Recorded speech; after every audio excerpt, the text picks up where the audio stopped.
नमस्कार दोस्तों, स्वागत है आपका आज के मुख्य समाचार में। सबसे पहली बड़ी खबर में आपको बताएंगे, मुफ्त बिजली के वादे से सबसे ज्यादा कर बीजेपी को लगा, अखिलेश यादव।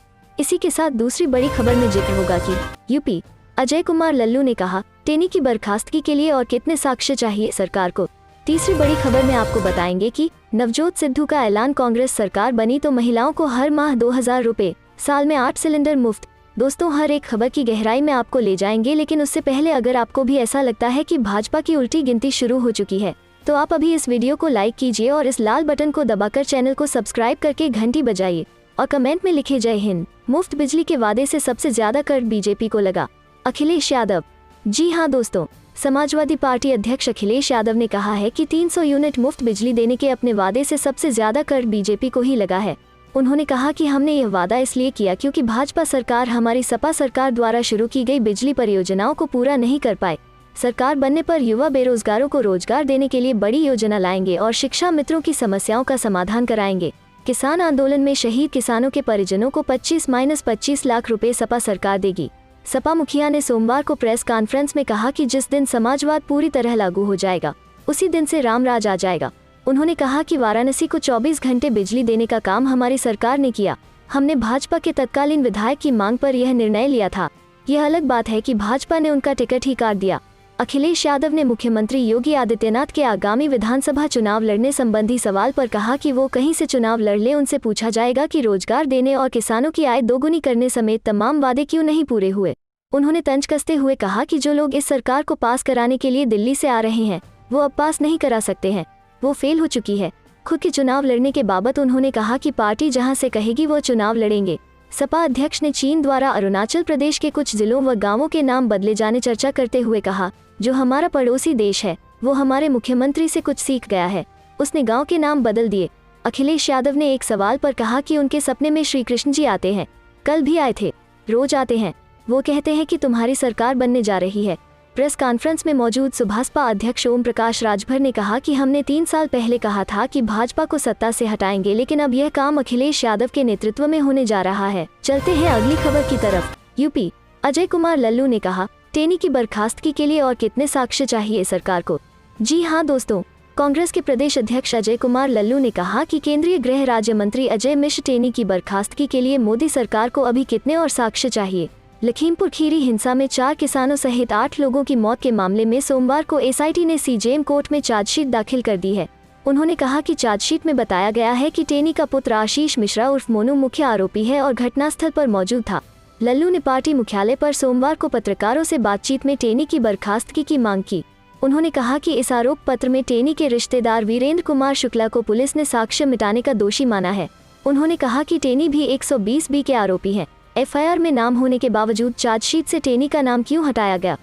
उन्होंने कहा कि आने वाले विधानसभा चुनाव में जनता भाजपा को जरूर सबक सिखाएगी। चलते हैं अगली खबर की तरफ। नवजोत सिद्धू का ऐलान, कांग्रेस सरकार बनी तो महिलाओं को हर माह 2000 रुपए, साल में 8 सिलेंडर मुफ्त। जी हाँ दोस्तों, पंजाब कांग्रेस के प्रधान नवजोत सिद्धू ने बरनाला के भदौर में एक बड़ा दांव खेल दिया। भदौर में आयोजित रैली में सिद्धू ने ऐलान किया कि कांग्रेस सरकार बनने पर हर गृहिणी को 2000 रुपए महीने दिए जाएंगे। इसके अलावा महिलाओं को साल में 8 गैस सिलेंडर मुफ्त मिलेंगे। हर सवा महीने बाद मुफ्त गैस सिलेंडर मिलेगा। रैली के दौरान सिद्धू ने वादा किया कि महिलाओं के नाम पर प्रॉपर्टी की रजिस्ट्री पूरी तरह से फ्री होगी। इसके अलावा 5वीं कक्षा पास करने वाली लड़कियों को 5000 रुपए देंगे। 10वीं पास के बाद लड़की को 15,000 रुपए और 12वीं पास करने वाली को 20,000 रुपए देने का ऐलान किया। विदेश जाने के चाहवानों को टैबलेट दिया जाएगा।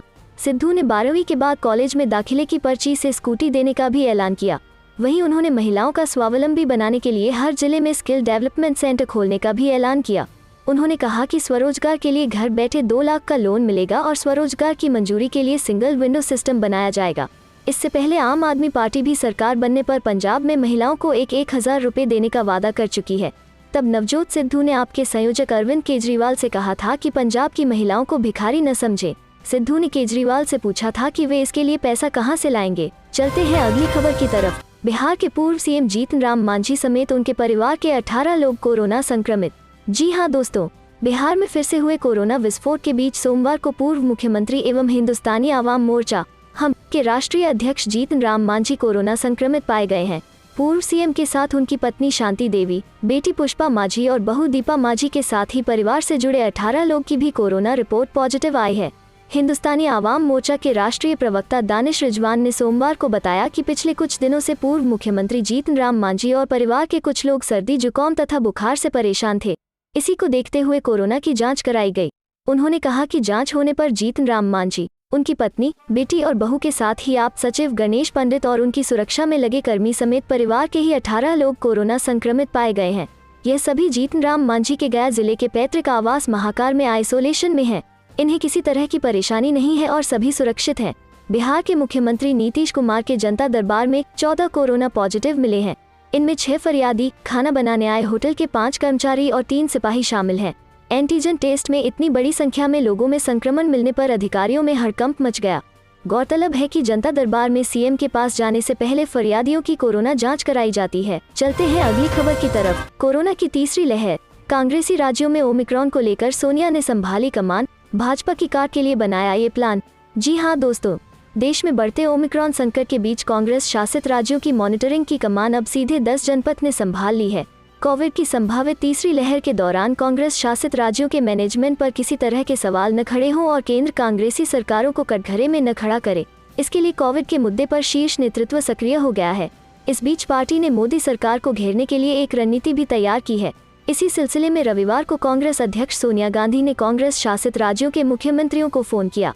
आलाकमान ने राज्यों के सीएम को निर्देश दिया कि ओमिक्रॉन संक्रमण को लेकर लापरवाही नहीं होनी चाहिए और किसी भी आपात स्थिति का प्रभावी ढंग से सामना करने के लिए ठोस प्रयास किए जाने चाहिए। आलाकमान ने मुख्यमंत्रियों से कहा कि वे राज्य की जनता को बताएं कि उनकी पार्टी कोरोना संकट को लेकर ज्यादा गंभीर और चिंतित है, जबकि मोदी सरकार सिर्फ चुनावों में व्यस्त है और कोरोना काल के पिछले अनुभवों से सीख नहीं ले रही है। कांग्रेस की राजनीति को करीब से समझने वाले वरिष्ठ पत्रकार राशिद किदवई ने अमर उजाला को बताया कि आज कांग्रेस पार्टी की 3 राज्यों में सरकार है, अन्य राज्यों में वो विपक्ष की भूमिका में है। फिर भी वो जन स्वास्थ्य के मुद्दों को लेकर बेहद गंभीर और सतर्क रहती है। इसलिए कांग्रेस अध्यक्ष सोनिया गांधी ने कांग्रेस शासित राज्यों की स्थिति का जायजा लेना शुरू कर दिया है। इसमें कांग्रेस पार्टी पर एक तरह से बढ़त भी बनाना चाहती है कि वे जन स्वास्थ्य के मुद्दों को लेकर ज्यादा संवेदनशील है, तभी उनकी पार्टी की मुखिया भी इसे खुद अपने स्तर से मॉनिटरिंग कर रही है।